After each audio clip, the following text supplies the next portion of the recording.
Welcome to the Green Parking Council webinar on green roofs. This presentation is part of our continuing series of informational webinars on sustainable technologies and programs in parking facilities. I am Trevor Mead, Green Parking Council Staff Associate. If you encounter any technical problems during the presentation, please email Paul Wessel at paul@greenparkingcouncil.org or send a chat message in the box on the left-hand side of your screen. Green roofs offer parking facility owners and operators the opportunity to beautify their garages while reaping a variety of benefits. Today's expert presenters will explore the makeup of green roofs, a variety of application types, cost and maintenance considerations, and the ways in which green roofs add value. The presentation will then conclude with an overview of the shining example pictured here, the garage at Post Office Square. Please enter any questions into the chat box located on the left-hand side of your screen. We have 15 minutes at the end of the webinar to go through the questions we received during the presentation. The webinar will run no longer than 1 hour. Without further ado, I would like to introduce today's first presenter, Gary Cudney, PE. Gary is president of Carl Walker, Inc., a specialist in parking structure design, restoration, and parking studies and operations, consulting, serving clients nationally. During 30 years in parking consulting, he has developed wide-ranging expertise in parking planning, sustainable and green parking design, functional design, lighting, security, revenue control systems, and structural engineering. Gary? Thank you, Trevor, and welcome all to this green roof presentation. And I've got the easy part of it here. I'm going to talk just a brief introduction into green roofs with parking, and then Dick Hayden from Hydrotech will do some of the heavy lifting on technical aspects, and followed up by Pamela after that. So we'll start with a basic definition of what a green roof is, and it's just a system that incorporates waterproofing protection as well as growing media and vegetation.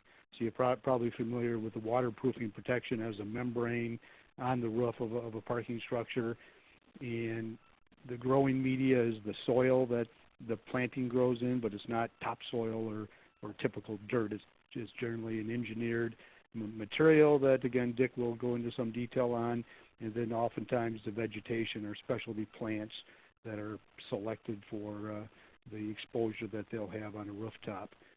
Interestingly enough, the way Paul Wessel and the Green Parking Council found out about my interest in green roofs is the soon-to-be-published Sustainability of Parking book that the consultants groups of both the National Parking Association and the International Parking Institute co-wrote this book, and I was a co-author of Chapter 11 on green roofs, and look for that to come out in the next couple months, that book.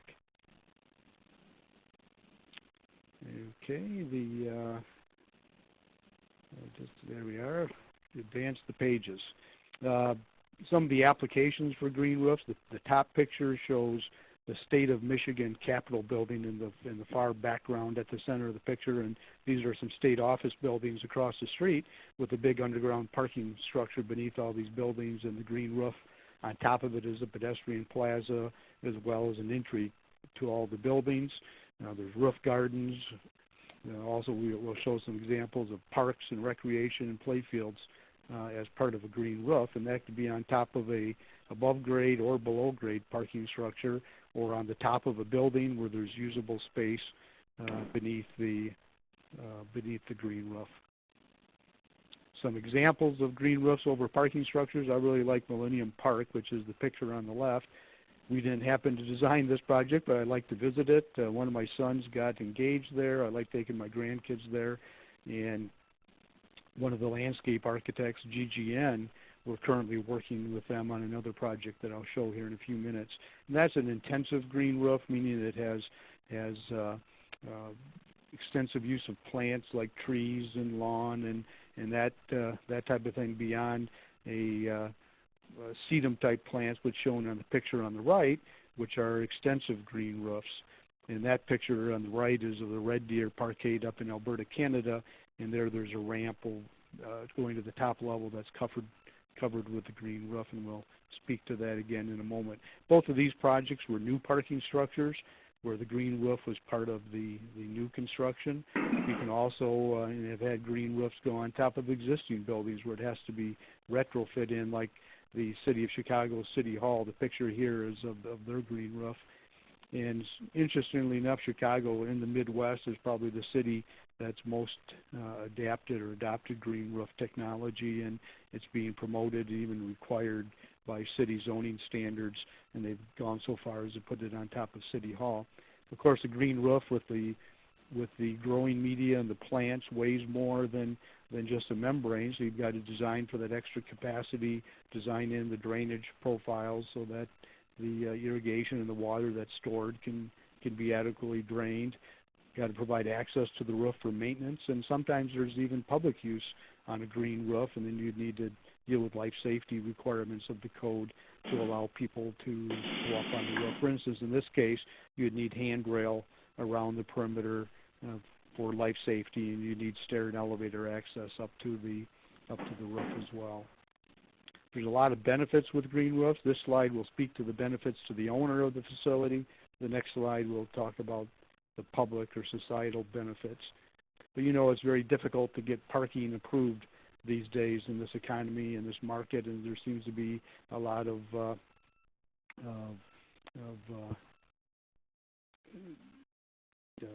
opposition to new parking structures for various reasons.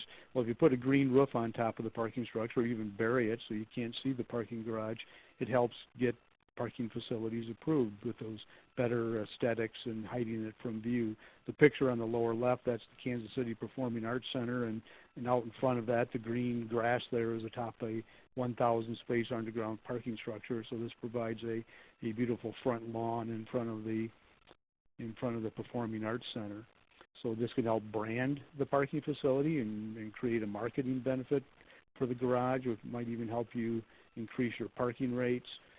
One of the big benefits to the owner is stormwater management. There's often financial incentives with municipalities with holding back some of the storm drainage to the sewer system. If you have usable space beneath the green roof, this is added insulation R value, and it extends the length of the waterproof membrane, and thus can extend the value of the property, as well as gain lead points if the building this parking garage is associated with is going for LEED certification.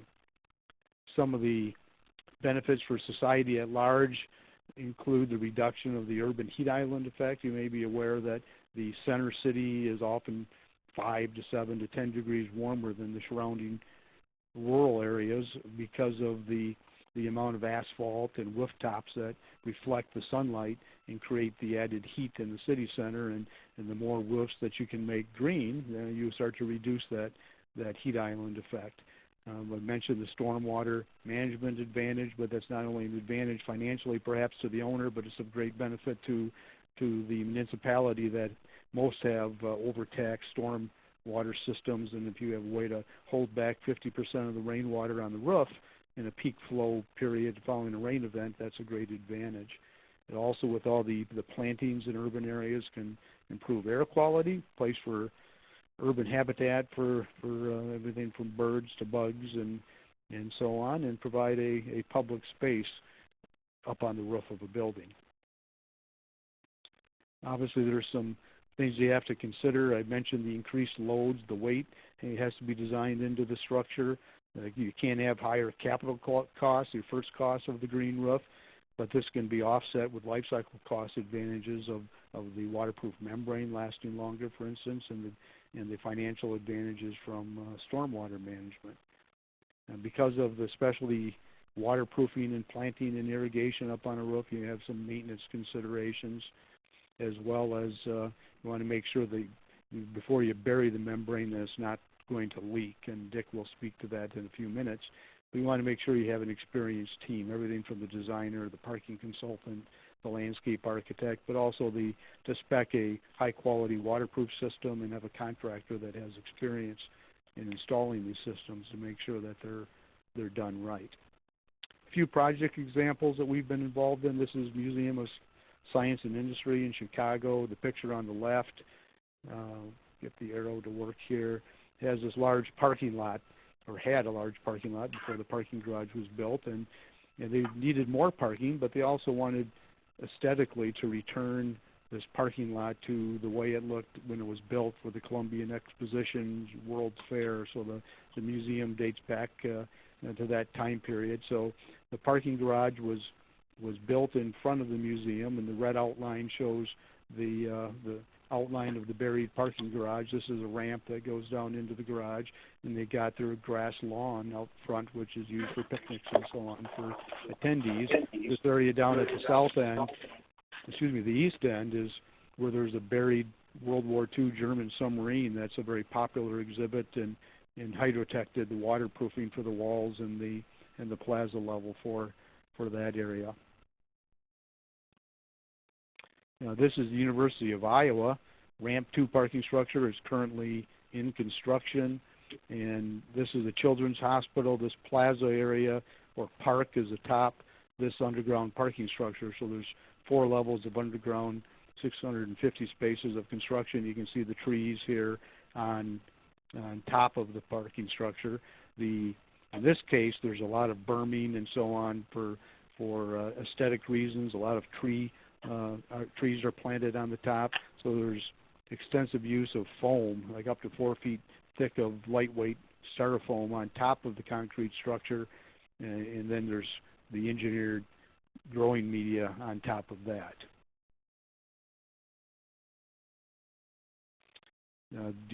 In Detroit, the Blue Cross Blue Shield Insurance Company headquarters, there's a fitness center at the ground floor of this parking structure, and then that's tied into this walking track up on the roof.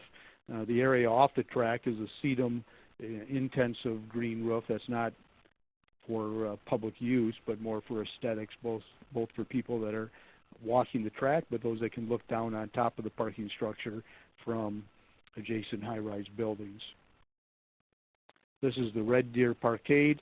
Not only did they put the green roof on the arching area over the upper level ramp, but also on the picture on the right, on the side from the aerial view that we can't see, there's retail space that sticks out beyond the face of the parking structure, and there's a green roof on that as well. And this is up well north of us in Canada, and pretty bitter long winters, and this roof is performing very well, and even in that environment. As you know, many colleges are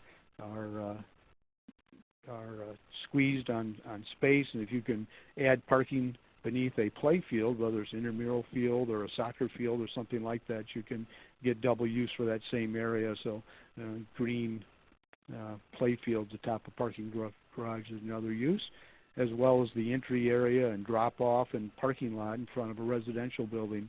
This is a garage that we restored in a plaza, and you can see the picture on the right that there's underground parking beneath this at-grade parking lot and entry drive area. So with that, I'll pass over the controls to Dick. Thanks, Gary. I'll take a moment here to introduce Dick. So today's second presenter will be Richard C. Hayden. Richard is the National Garden Roof Department Manager for American Hydrotech, Inc., an international supplier of waterproofing, roofing, and green roof materials. He is responsible for the promotion and expansion of garden roof assembly with design professionals nationwide. Richard has been a practicing landscape architect and infrastructure, streetscape, and urban designer for more than 30 years. He is a member of the American Society of Landscape Architects and is the past president of the Illinois chapter. He is also a member of the Lambda Alpha International, the International Land Economics Society. In addition, he is a licensed landscape architect in the state of Illinois and holds a certificate from the Council of Landscape Architecture Registration Boards. He has been extensively involved in many civic activities in his hometown of Park Ridge, including a past position as a commissioner on the City of Park Ridge Appearance Commission for nearly 10 years, and a past position on the Park Ridge Uptown Redevelopment Advisory Commission. Richard? Great, thanks everybody. Welcome all to this part of the presentation as well. I'm going to spend a little bit of time to expand on what Gary gave us by, if you can pardon the pun, digging a little deeper into the green roofs and how they can be used on parking structures. One of the first things we want to talk a little bit about is the typical roof waterproofing components. And what I wanted to illustrate here is what we call a PMR, which is a protected membrane roof. And this is a very typical way that parking structures are dealt with from a waterproofing perspective, and it's what we use in putting green roof components on it as well. But the PMR stands for protected membrane roof, where the membrane is directly adhered to the roof deck. And this prevents water from migrating between the membrane itself and the deck. And in this kind of an assembly, the membrane is protected from UV damage from the sun, of course, and from mechanical damage. In case someone's walking on the roof, the membrane can't be touched. And it protects the membrane from temperature extremes, from heat and cold and those types of environmental factors that occur here. Now, we like to start from the bottom up, and we have the roof deck, and we're not going to get into a lot of heavy detail on this, but we start from the roof deck, and we have the waterproofing membrane and all the primers that are required, and then a protection sheet, and then the insulation, and then a filter fabric, and then a ballast material, and that can be either stone or pavers. As we move to a typical green roof component list that we were going to be talking about in this presentation, we still start at that roof deck, and the waterproofing membrane is adhered right to the deck itself, and it has a protection sheet, and that in fact corresponds to what you saw in the previous slide. But then we start adding a root barrier, and then insulation, and then a drainage and aeration panel, a filter fabric to separate that from the engineered media that's above it, and then plants on top of that. We'll talk a little bit about what those plants are and what some of these other items are as we go through this part of the presentation. Now, as I said, we're not going to get into real big detail on a lot of these components, but one of the things that we typically see and get a lot of questions about is this, what do we call engineered growing media? It's one of those questions that we get because a lot of people think, well, they can still put topsoil on these new roofs, and the older roofs did in fact do that, but with structural engineering and things like that, they want to have this material be as light as possible. And this is a slide that kind of shows what goes into a typical lightweight media. And we do this all across the United States. We've got 25 blenders, and they blend all kinds of medias for us. But they typically consist of a lightweight aggregate that could be expanded clay or shale or pumices, depending on where you are in the United States. And then a mid-range to fine aggregate, and these can be a sand-gradated type of material, and then a compost component.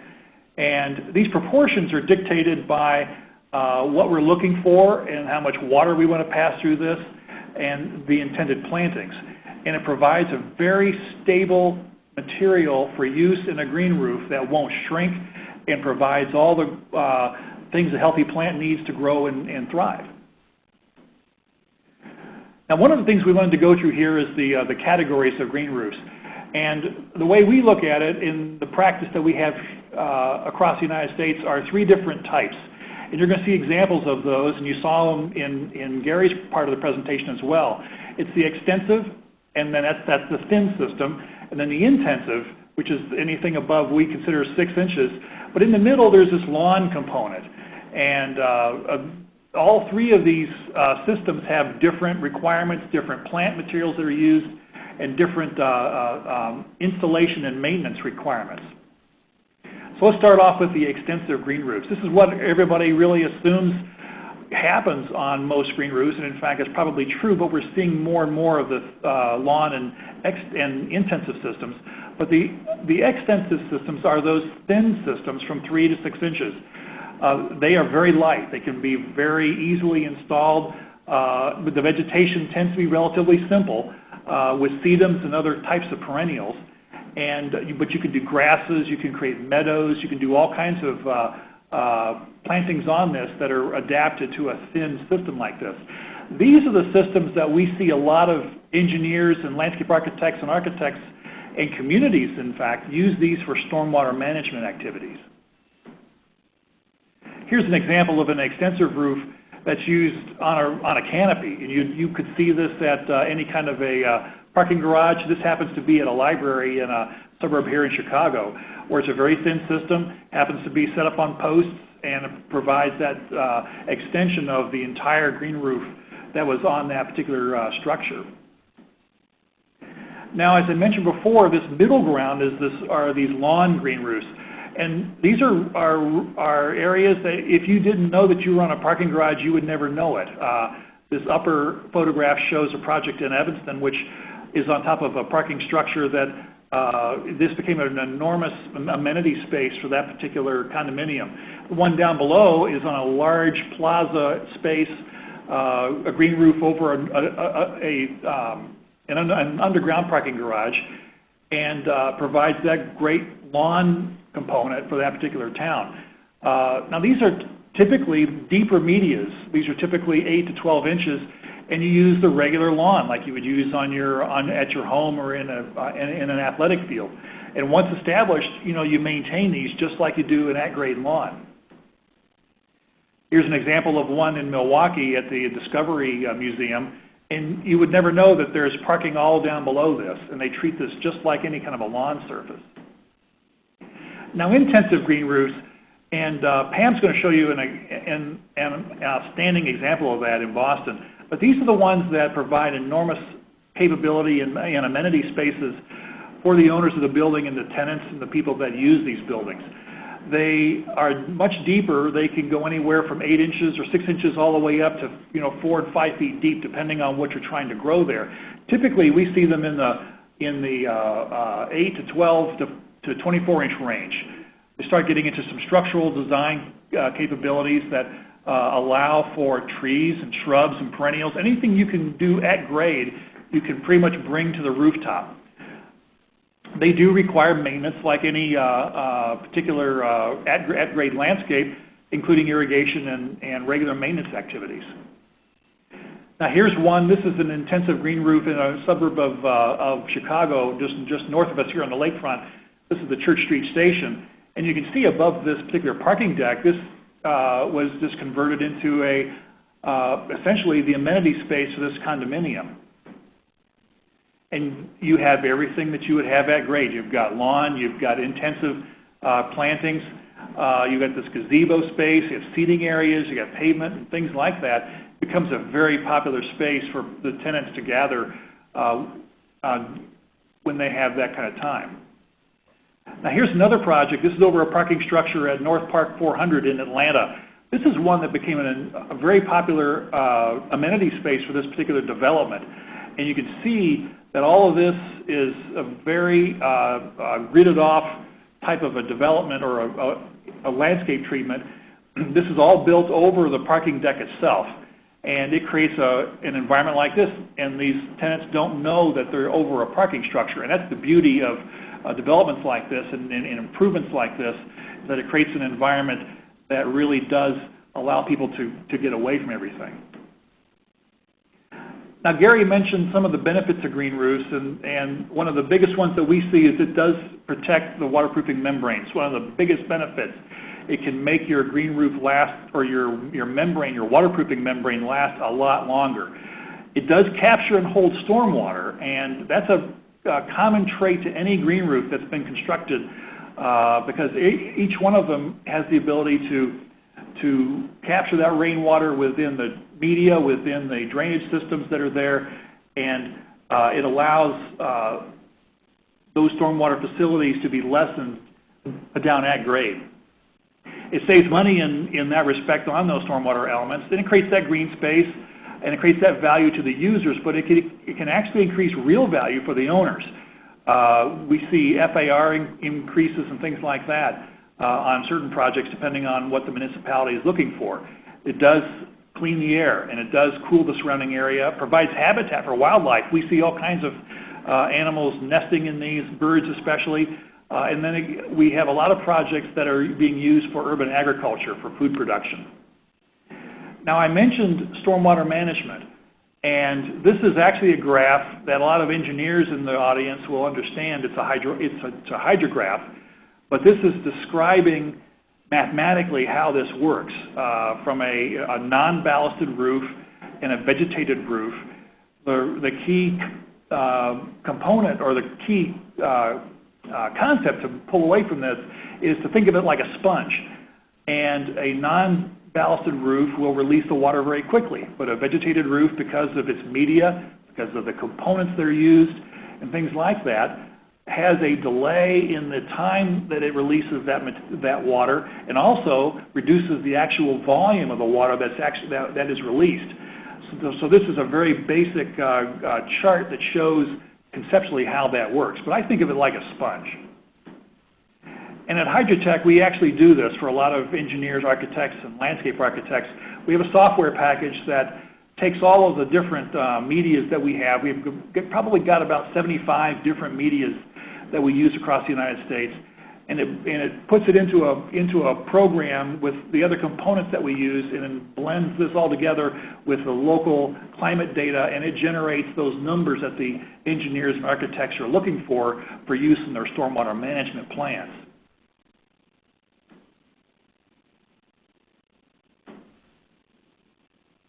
And it's not advancing, Dennis. What am I doing wrong?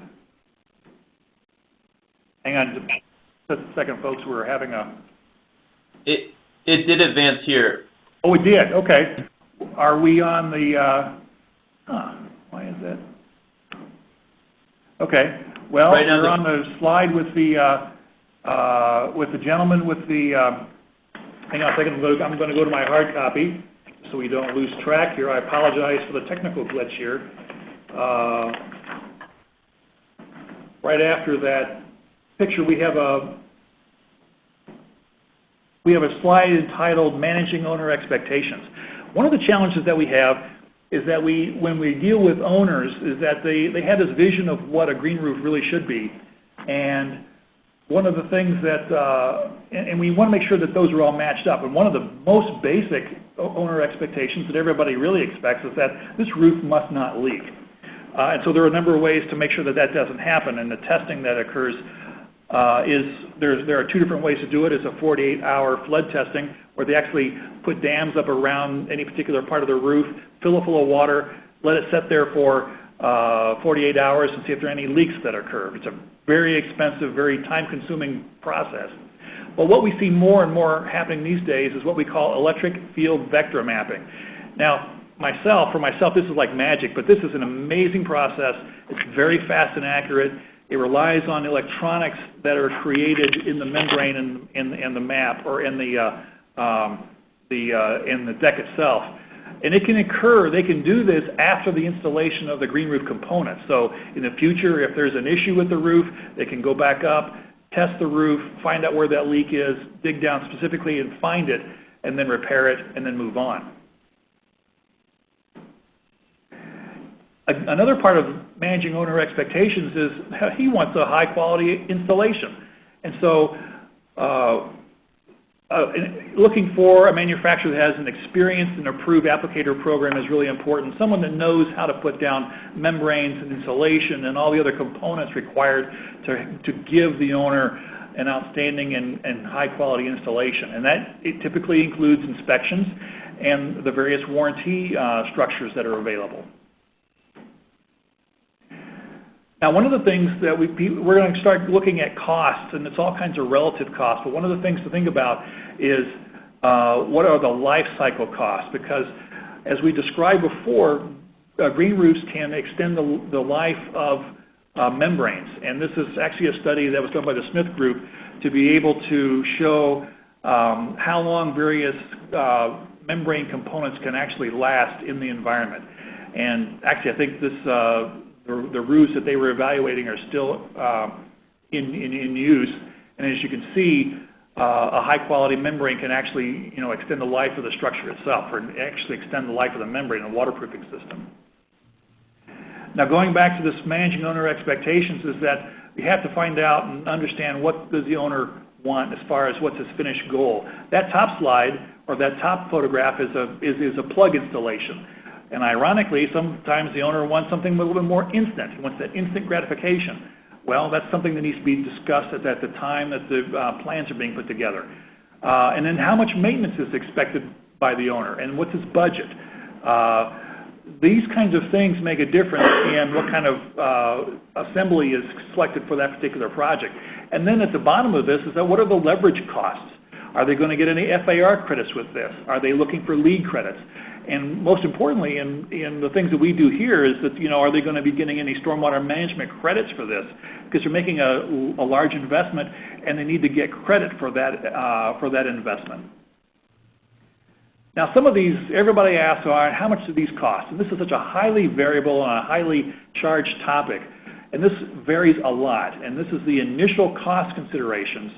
The extensive roofs are in this range from $10 to $40 a square foot. And then the lawn assembly is anywhere from $15 to $30. An intensive application goes from $40 on up. And that's for everything, including plants. But these numbers can be all over the place depending on where you are in the United States, where you are in the city.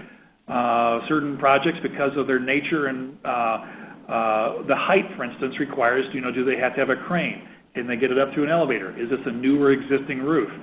And then the waterproofing membrane, as far as the initial cost, because we look at everything here, is that don't skimp on the membrane. Make sure that it's a high-quality membrane designed to be in a wet environment.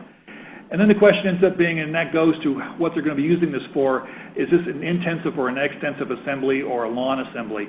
And then all of these things get wrapped up into this equation. Once we get through some of those initial questions, then we start looking at plants. And what does the owner want? Does he want something more like sedums or perennials or ground covers or shrubs, trees or palms or lawn areas?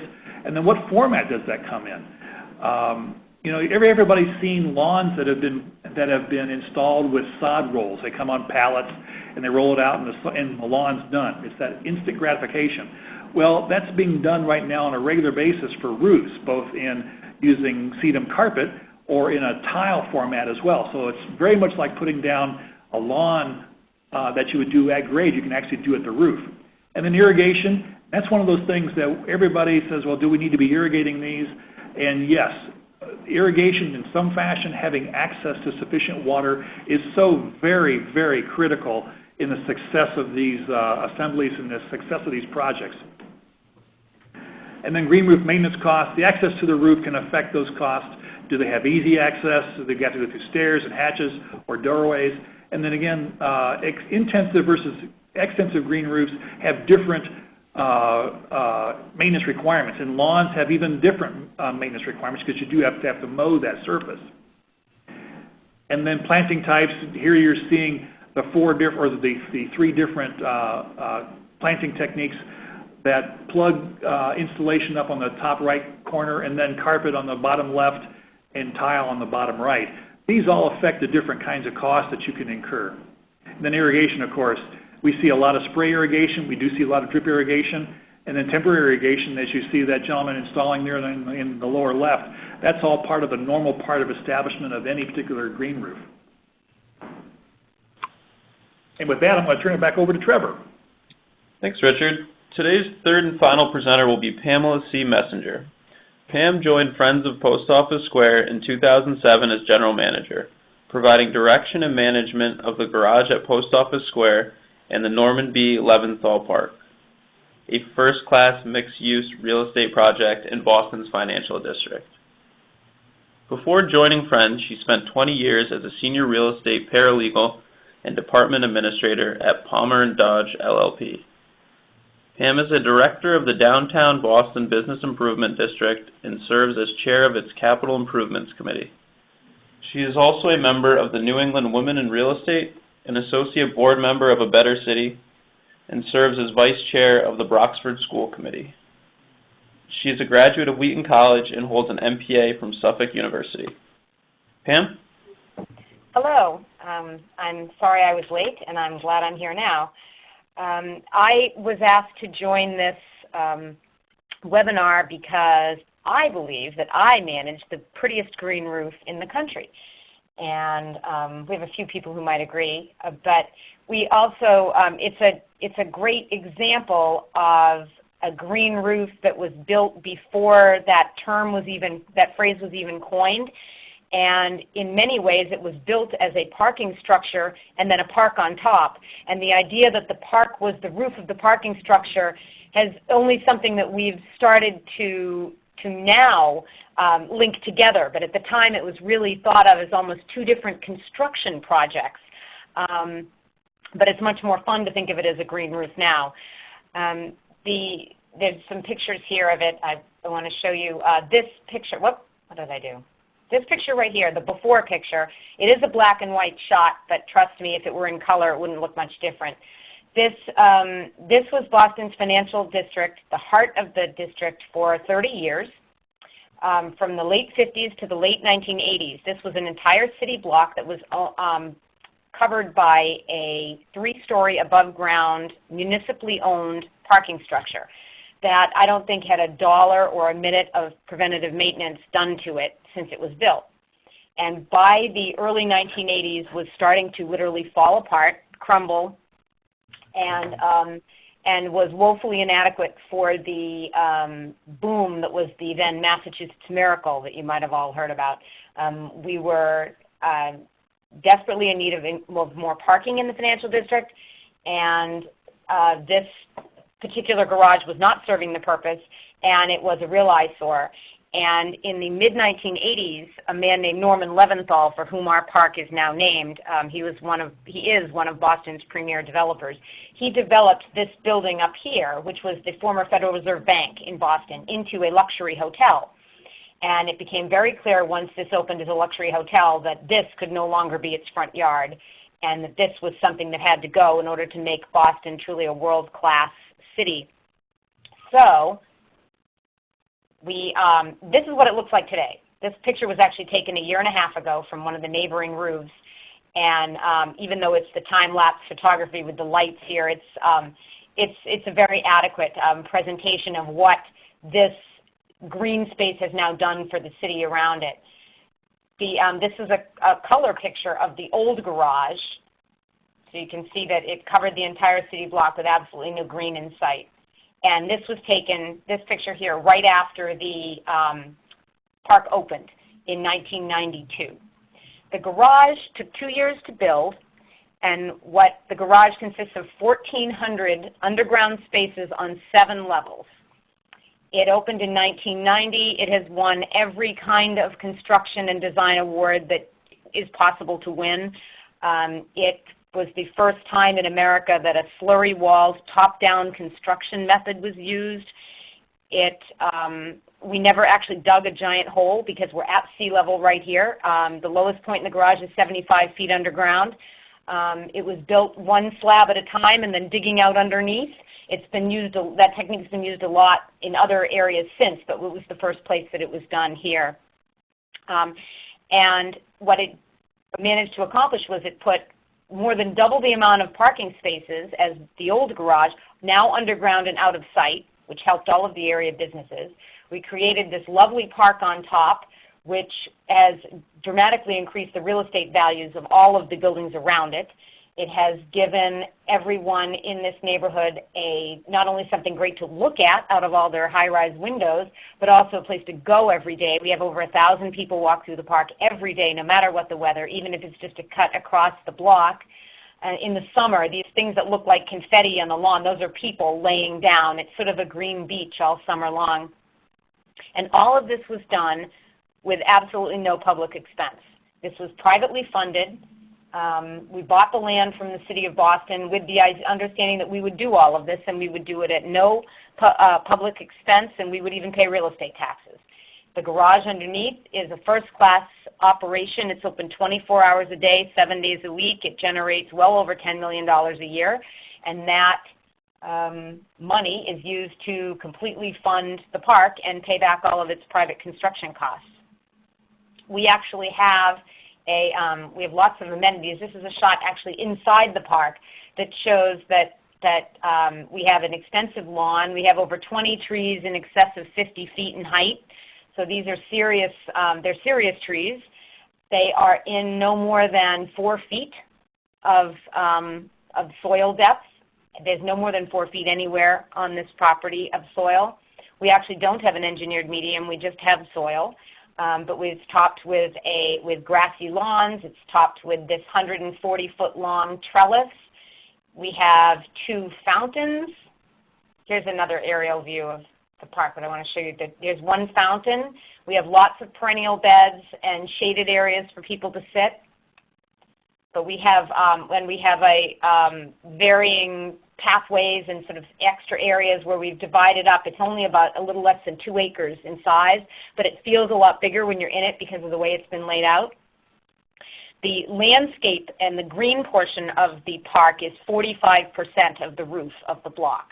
The hardscapes, the bricks that you see here, and these small structures are 40%. There's also 15% ramps and ventilation shafts and various other things that are required for having this large building underneath it. And those are about 15% of the area, and they are completely hidden from view when you're inside the park. You can't see any of the vehicle ramps anywhere when you're sitting here. You can't see any of the ventilation shafts, but they are there. In this overhead shot, these are the vehicle ramps. There's 2 on each side. And these are actually grown in quite nicely, so you can't see them very much. And the air shafts are over here, you can't see them. And the others are inside, in between the ramps. There's some covered by plantings and vines, but air intakes and exhaust systems right there. So it's beautifully designed to provide all of the amenities that you would want in what looks like to most people just a plain park.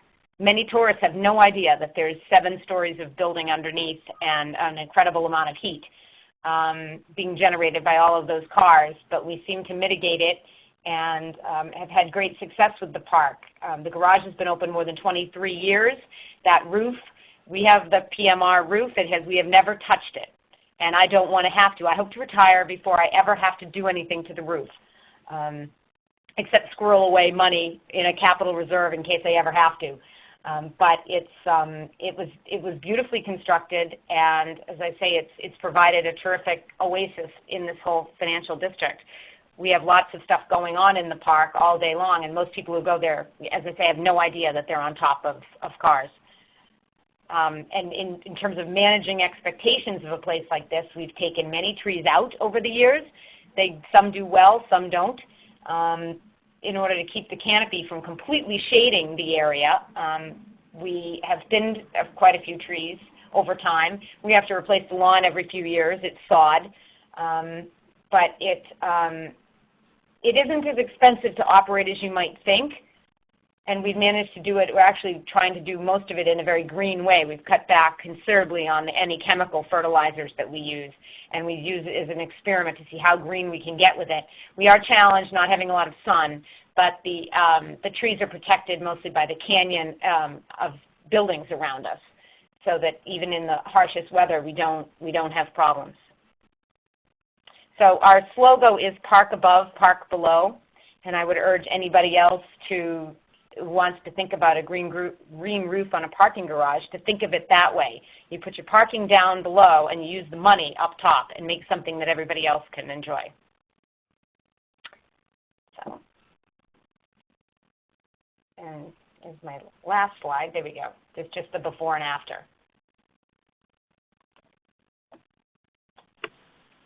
Thanks, Pam. That's an amazing example. We welcome visitors. So we'll take a few minutes to dive into some questions here. The first one is, Pam had mentioned when this garage was built in Park 20 years ago, they looked at both the garage and the park as two different constructions. Gary or Dick, has this changed over the past 20 years, and how has the landscape changed in terms of green roofs and them being incorporated in projects? Well, Gary, you would like to start? Sure. The green roofs that we've been involved with have all been part of the original design, and I had shown a slide earlier that you could retrofit a project and put a green roof on it, and that's certainly happening in city centers, but then you get into the strengthening requirements of the roof structure, the steel or concrete members. So it's certainly better to take it in, with a new building and design it to accommodate the loads, as the post office square was, but it seemed like that part came in sometime after the garage was built. And we see the same kinds of thing on projects across the United States. That Church Street Station project was parking garage, and during the planning and the actual construction, they decided to convert that into a green space when they discovered that they could sell those or rent those units for a higher price. And so many projects are done that way. We've got a project right now at Clemson University in South Carolina where the original roof was going to be a standard PMR. And the architect wanted to have a green roof, but they didn't have any money for it. But they went ahead and started construction, got the whole thing put together, and by the time they were ready to put the ballast on their roof, a benefactor came forward and said, hey, I'll provide the money for the green roof. And so we see that from time to time. Depending on where they are in their budgeting or in their construction, they can do that. So. Thanks. And are there any issues with freezing and thawing of green roofs? Well, actually, and I'm going to jump into that one. No, in fact, most green roofs freeze solid. That project that you saw at that library that had the canopy with the green roof on it, that roof on the main body of the library was as solid as a brick, and there's no real problem with that. It doesn't affect the membrane. It doesn't affect the plants. The plants know that, but they work really well with that. The medias hold the water, and it just freezes, and then in the spring it thaws out, and the water runs, and things just take off again. That whole dormancy issue is really a key part of those managing client expectations or owner expectations to say, yes, this thing will freeze, and it does go dormant from time to time.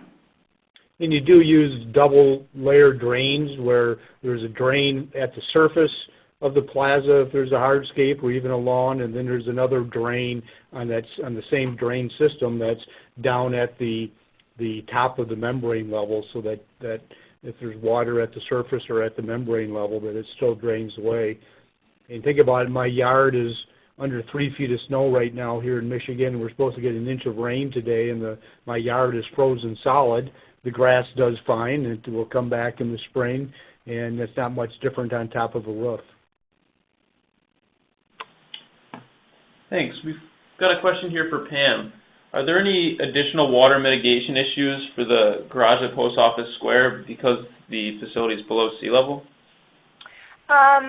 No, in the sense that we've been extremely lucky with respect to water. We have on our lowest level we have sump pumps that operate underneath that level, and they have always been able to keep up with the water even during extensive rainy seasons or heavy snowmelt times. And we've never had a single time where any of that water has lapped up onto our lowest level and in any way that the pumps haven't been able to keep up with it. They do run most of the time. In fact, I'm working on a very interesting system where we're going to start using that groundwater that's in the sump pumps to flush the toilets in our public restrooms. That's actually going into effect this spring, and possibly to fill the water tanks in our fountain, because right now we're just discharging that groundwater out to the sewer system, and it's a tremendous waste of almost drinkable water. The water quality tests are great. Little salty, obviously, when you're this close to the ocean. But we have not had any water problems at all, and we've never had water floating down the ramps that our drains can't handle. We have not had a Hurricane Sandy kind of thing happen here yet. I go to all kinds of conferences on it. We know it might come. If it came to New York, it can come here too. My only saving grace to that is when it happens to me, it'll happen to a lot of other places right around us, and we'll all be dealing with it at the same time. I do think that the climate change is a factor to worry about into the future. In terms of what I can do day to day, we don't ever seem to have any problems. And our building was the last one built in this neighborhood, and there were never any issues with the neighbors or during construction with any of their groundwater issues with us. So we think we've dodged every possible bullet on groundwater except for climate change. In most of the underground parking structures that Carl Walker has designed, there are groundwater problems. The one at the Museum of Science and Industry is literally across the street from Lake Michigan, so it's It's below the water table. And there we used a slurry wall that went into a clay layer and created a big bathtub that was nearly waterproof, and that concrete cracks and there's some leakage through it, but it was designed to handle that. There's other perimeter excavation support systems that can help cut off groundwater, and then of course, as Pam mentioned, the pumping and waterproofing systems can deal with it. So it's a pretty common issue that can be dealt with. Thanks, Pam and Gary. We've got an additional question here. Pam had mentioned that the park and garage at PO Square increased the surrounding property values. Are there other examples of this sort of impact on properties surrounding a green roof?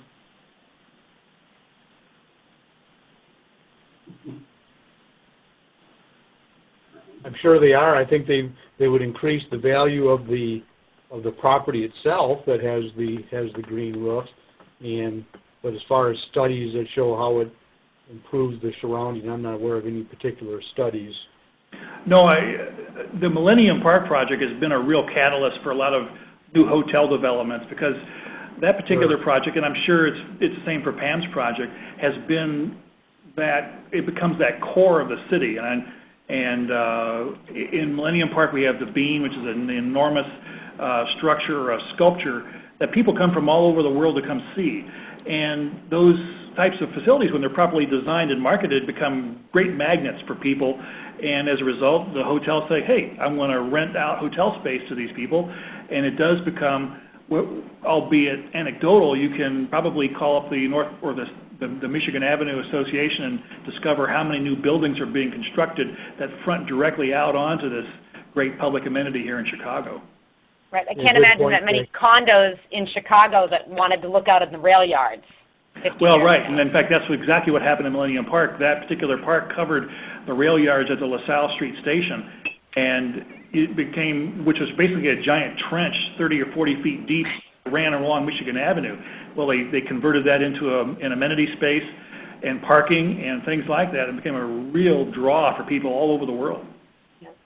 The University of Iowa, the example I showed, with their children's hospital, there was a 4-story 1970s vintage precast parking structure on that site, right in front of the main entry to the hospital, right directly across the street from their football stadium for the University of Iowa. Now you take that ugly old parking structure out and you put in this beautiful park with the below-grade parking structure, and even though it's all surrounded by publicly owned space, the hospital, the university, and their football stadium, it's certainly going to enhance I would think, the value for the public and for the university and the hospital with that park right there in the center of all that. On that note, though, I have to say one of the reasons that the City of Boston agreed to the proposal to do our project back almost 30 years ago is that they knew and they were promised the increase in property values in this whole neighborhood. And they looked at it and thought, okay, this is one of these things that we'll agree to sell private developers public land, which is in fact what they did, of course filled with the caveats and covenants that we would do what we said we were going to do, but also because they knew and they could see how much more money they were going to be able to assess every building that fronted on this property when it had something much, much nicer to look at. And they knew that they would start getting their money, whatever money they might, quote, lose in lowball selling the land to our company, they would gain very quickly in just increased assessments plus our property taxes over the years, but mostly in the increased value of these multi-million-dollar buildings all around us. And that went into effect immediately as soon as the park opened. Thanks. We've got time for one more question. Throughout the presentation we mentioned, or it was mentioned about public benefits to deploying green roofs. Are there different municipalities throughout the country where there's incentives to deploy a green roof, or different locations where it's more advantageous to do so? Well, we're working on a project in Savannah. Savannah, Georgia has a program in their historic district, which is relatively new, where they can actually add a floor to any building that's being constructed just by having a green roof on top of it. It's actually one of the more generous ones. A lot of municipalities like Nashville has rebates. I think Nashville has the most generous one right now at $10 a foot Milwaukee has rebates that are available. A lot of municipalities will actually pay in tax credits and things like that. So you see it in different forms, and and I would recommend that you go to that municipality and say what kind of programs are available. A lot of them are being funded, ironically, by the EPA because of the necessity to mitigate stormwater. And so the EPA is taking a very active, albeit it's a backseat role, in funding a lot of these programs through the local municipalities of the states to be able to keep water out of the streams and rivers and the sewers. And they do that by a number of means, and green roofs just happen to be one of those. Thanks, Dick. That's all the time we have for questions today. I'd like to take a moment and thank our expert presenters for sharing this information on green roofs. As of tomorrow morning, this presentation, as well as our panelists' contact information, will be available on the Green Parking Council website. I encourage you to reach out to Gary, Richard, or Pam with any questions that were not answered today. In addition, please email me if you have any suggestions for future webinars at trevor@greenparkingcouncil.org. Thanks for joining us.